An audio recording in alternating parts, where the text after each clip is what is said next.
Ночью Олег сторожил у изгороди. Устал. В теле была пустота и обыкновенность. 3 раза люди ходили к перевалу, и все зазря. Так и не смогли пробиться. Некоторые возвращались, другие нет. 50/50, как говорит старый.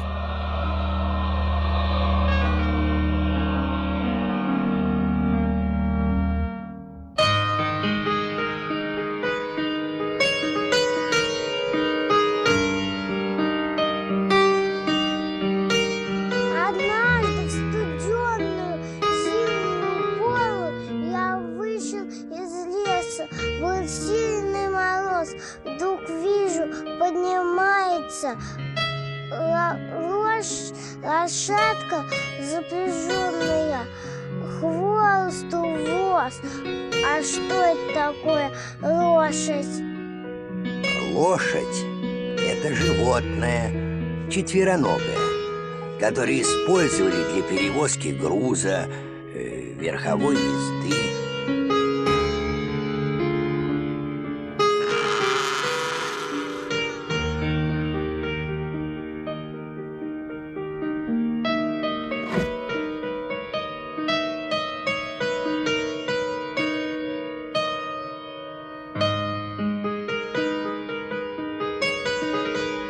Олег 1000 раз видел эту фотографию.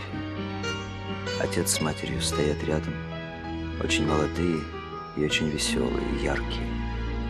Отец в мундире, а мать в платье без плеч.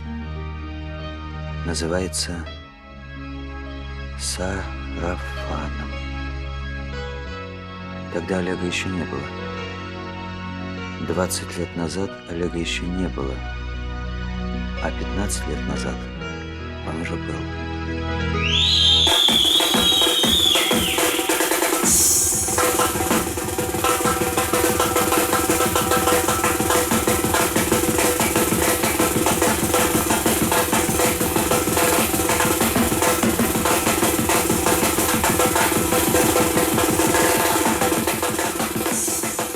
Жаль, что быстро прибежали. Я бы сам с ними справился. С тобой ничего? Ты что, плачешь? Тебя ранили? Нет, я грибы потеряла.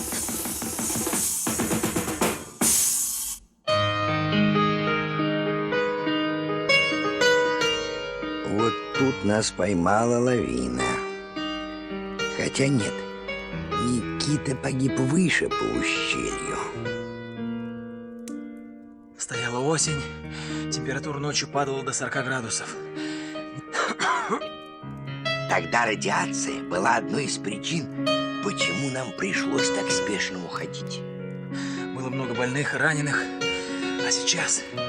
И надеюсь, очень надеюсь на тебя, на знание. Атлант. Они еще совсем дети. Других у нас нет. Они наша последняя надежда. Они могут нас спасти. Спасти? Ты толдычишь о спасении. 3 раза люди ходили к перевалу, а сколько вернулось? С чем? Тогда мы были еще неопытны. Мы не знали здешних законов. Сейчас счастливое сочетание обстоятельств. Лето такое теплое, какого не было за все эти годы. И дети подросли. В 10 раз более выносливые и приспособленные, чем мы. Сегодня или никогда. Если бы те не погибли, мы жили бы лучше.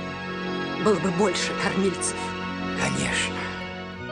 Но все равно оказались бы во власти законов деградации.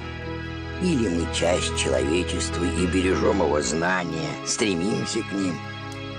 Или мы дикари без перспектив. Ты идеалист, Боря. Кусок хлеба сегодня нужнее абстрактных ананасов. Но ты ведь помнишь вкус ананаса. Смешное слово. Ананас – это тропический плод со специфическим вкусом. Ну все.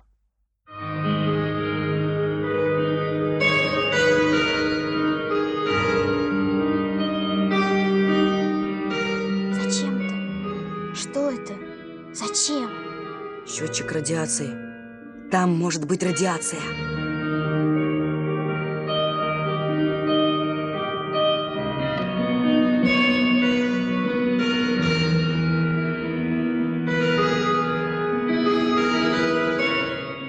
Томас, если будет табак для трубки, не забудь.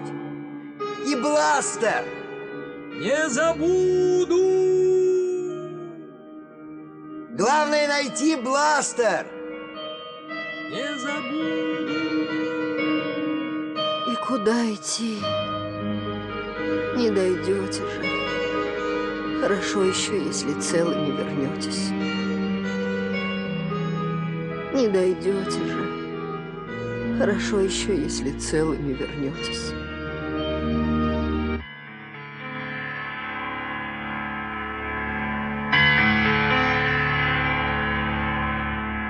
В жизни так мало красивых минут. В жизни так много безверия и черной работы. Мысли о прошлом морщины на бледные лица кладут. Мысли о будущем полны свинцовой заботы. А настоящего нет.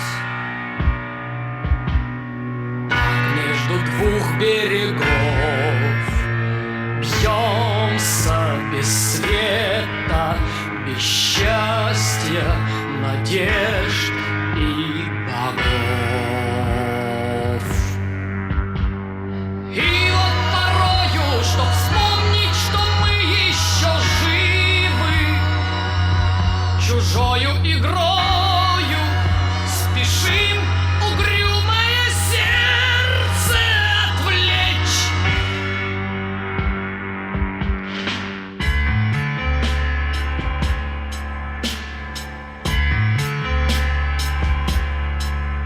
У барьера много серых, некрасивых, бледных лиц, но в глазах у них, как искры, бьются крылья синих птиц. Вот опять открылось небо, голубое полотно. О, по цвету голубому стосковались мы давно.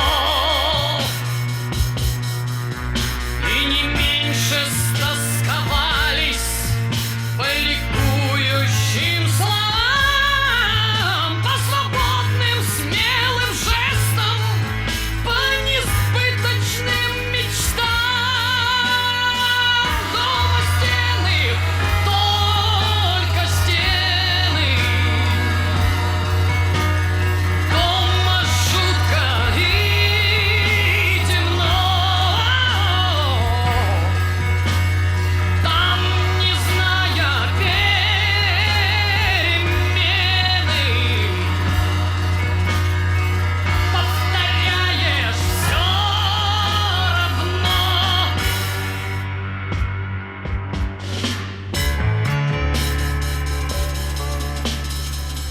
Все равно, вот так ли трудно искры в сердце затоптать? Трудно жить и знать, и видеть, но не верить, но не ждать.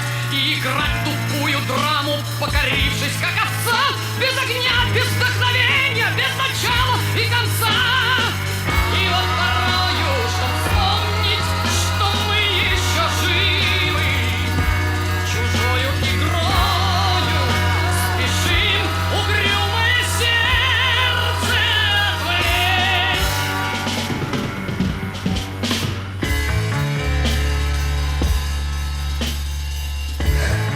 Скоро пещера. Скоро, скоро. А то уже темно. Могут появиться ночные твари. Пещера.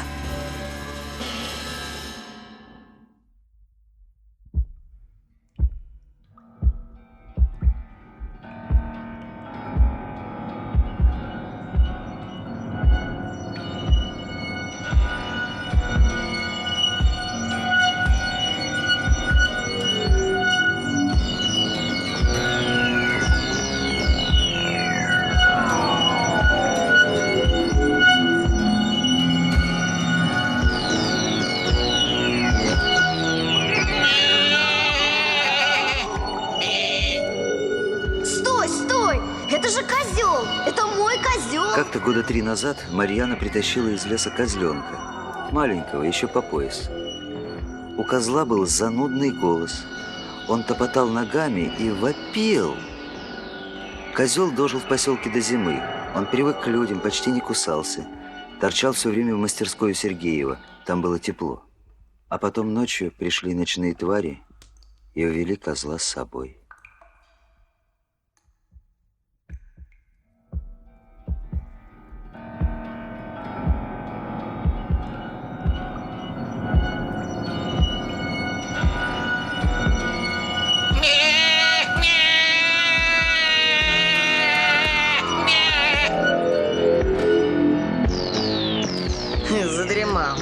Задремал. Сам не заметил. Меня козел разбудил. Молодец, козлик, молодец!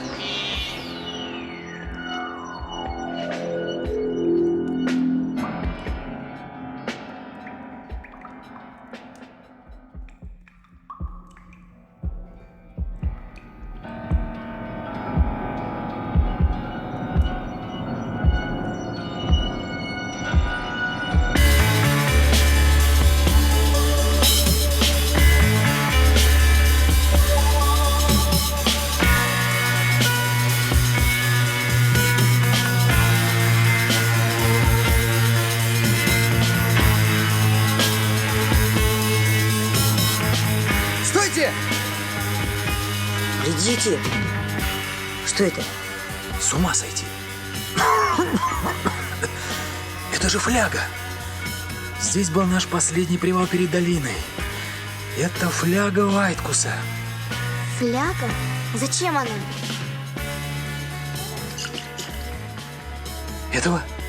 Этого не может быть.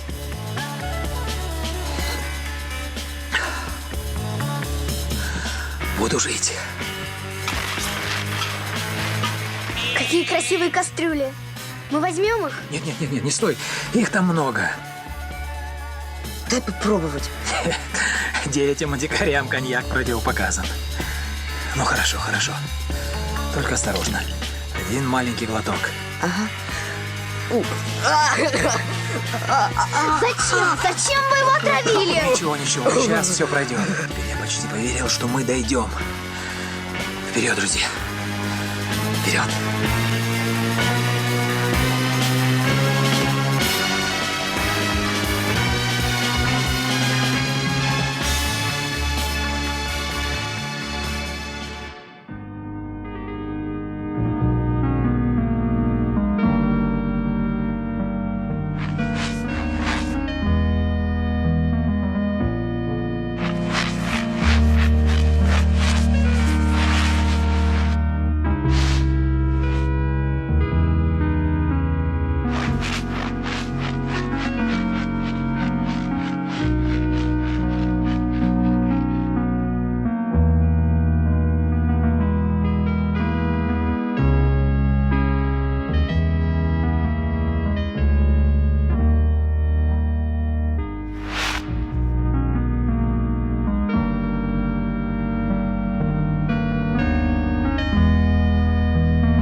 Кто взял?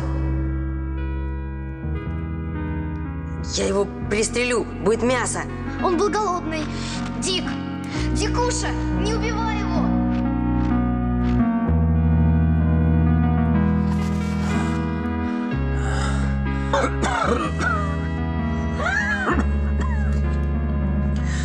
Возьми. На всякий случай. Когда подойдешь к кораблю, первым делом проверь уровень радиации. Помнишь как? Помню. Сейчас отдохнете, и вам будет лучше. Я дойду. Не бойтесь, друзья. Я иду туда уже 16 лет. И я дойду. Грибы. Я спущусь.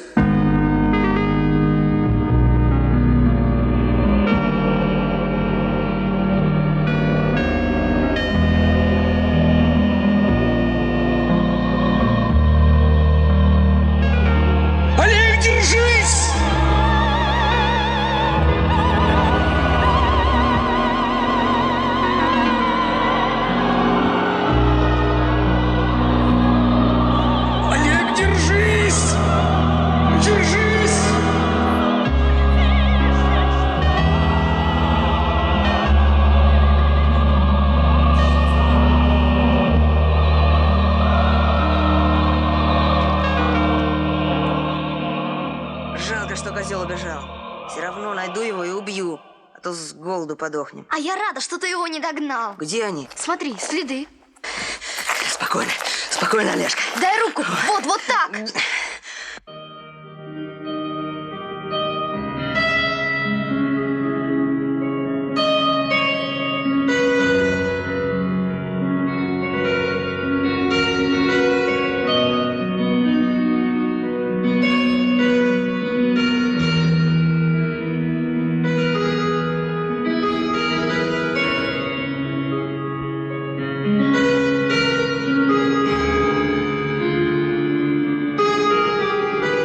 Мы идем обратно.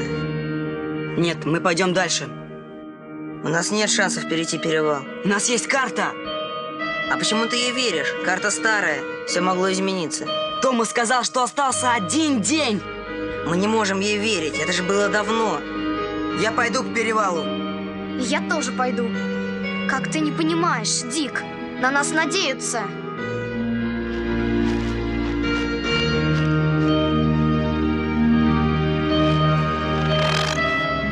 Карта же старая! Все могло измениться!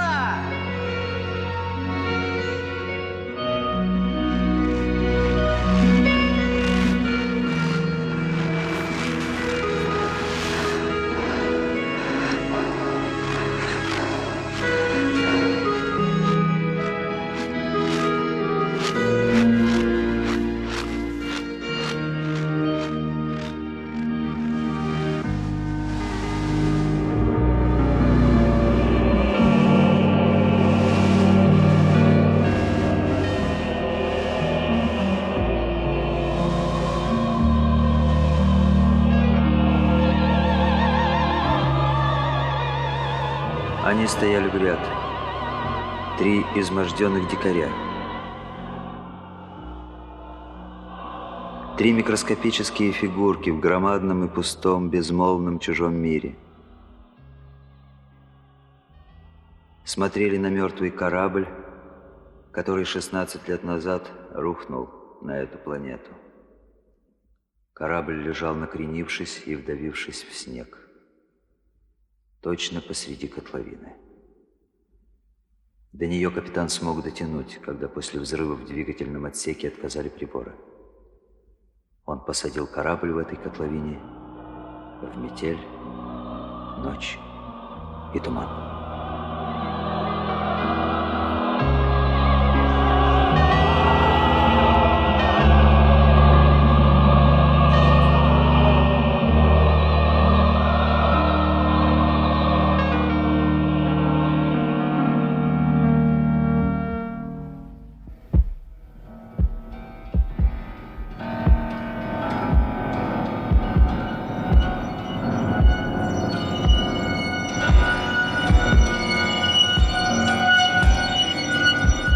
Когда подойдешь к кораблю, первым делом проверь уровень радиации.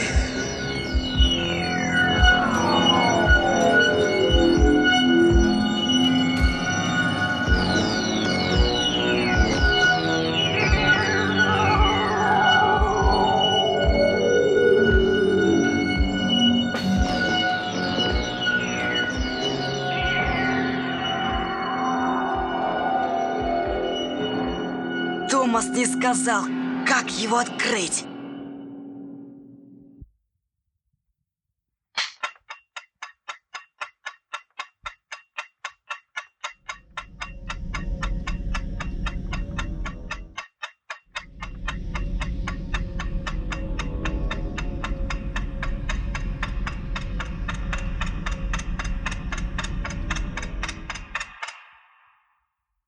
Факел!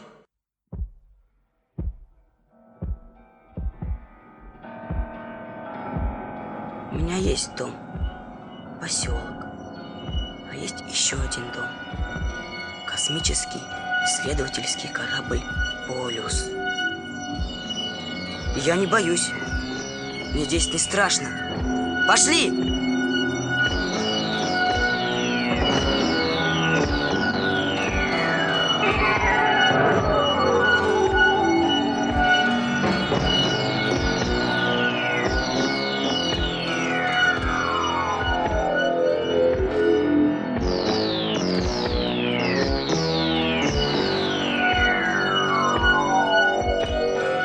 в навигационный отсек.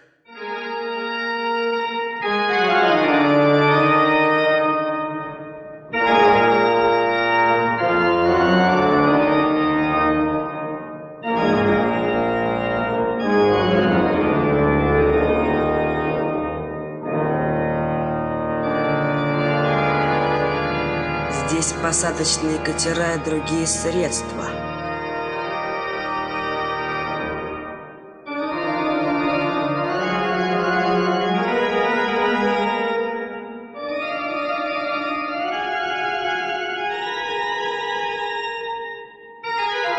Но узел питания был выведен из строя при посадке. Это сыграло роковую роль. И вынудила команду и пассажиров идти по горам пешком. С огромными жертвами. Правильно. А это тот катер, который они вытягивали из ангара на руках. Но не успели. Надо было уходить. Ты хорошо все выучил. Куда дальше? Вот эта дверь. Отсюда мы попадем на склад. Это было странное, чудесное пиршество. Все было соблазнительно и незнакомо. Правда, далеко не все нравилось. Они наслаждались сгущенным молоком, не зная, что это сгущенное молоко. Глотали шпроты, не подозревая, что это шпроты. Жевали муку, и мука им не нравилась. Но они не знали, что это мука. Пошли. Давайте спать здесь. Здесь безопасно. Нет, на улице лучше.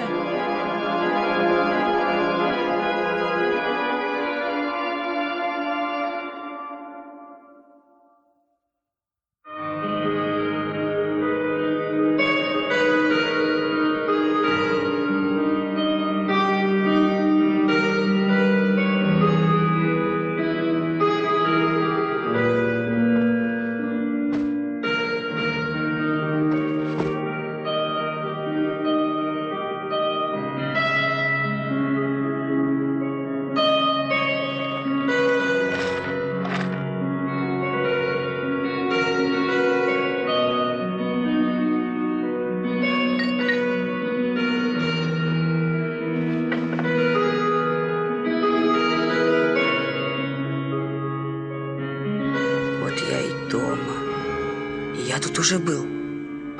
Я даже родился тут. Где-то в глубине корабля есть комната, в которой я родился. В каюте номер 44.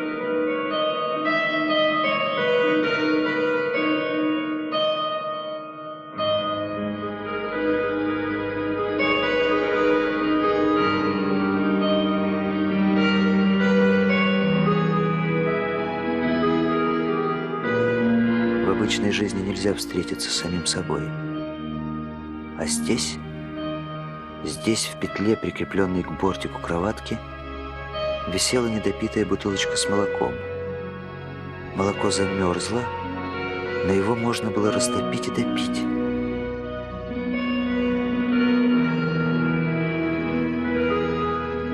Вернуться через 16 лет и допить.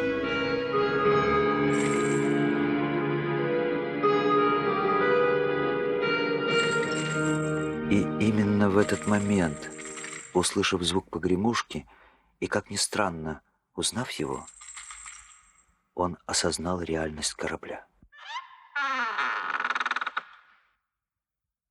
В жизни так мало красивых минут. В жизни так много безверия и черной работы.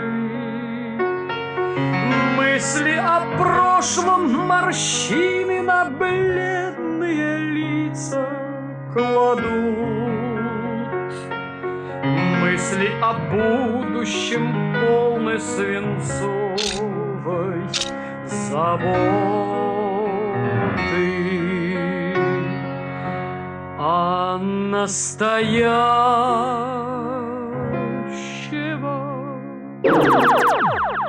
нет. Так между двух берегов. Бьемся без смеха, без счастья, надежд и богов. И вот порою, чтоб вспомнить, что мы еще живы, чужою игрою спешим угрюмое сердце отвлечь. Пусть снова встанут миражи счастья с красивой тоскою, пусть нас обманут, что в замке смерти живет красота. Нам синие птицы и вечные сказки желанные гости. Пускай небылиц в них наши забытые слезы дрожат.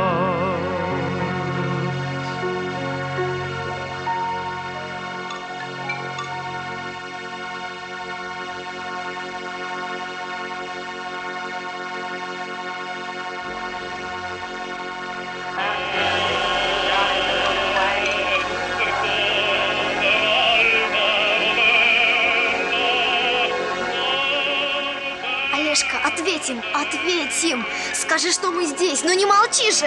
Это какой-то автомат. Я не знаю, как ответить. Но я возьму отсюда с собой книги. Много книг. Я научусь. И мы придем сюда снова. И я скажу земле, где мы.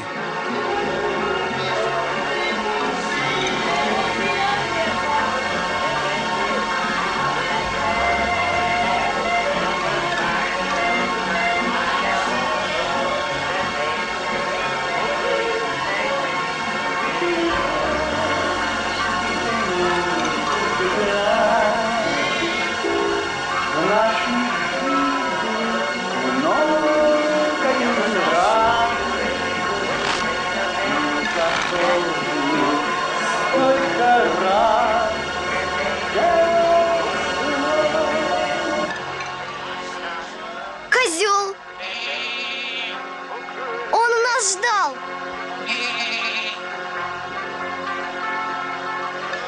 Ребят, это же козлиха! Коза! Так и шли дальше.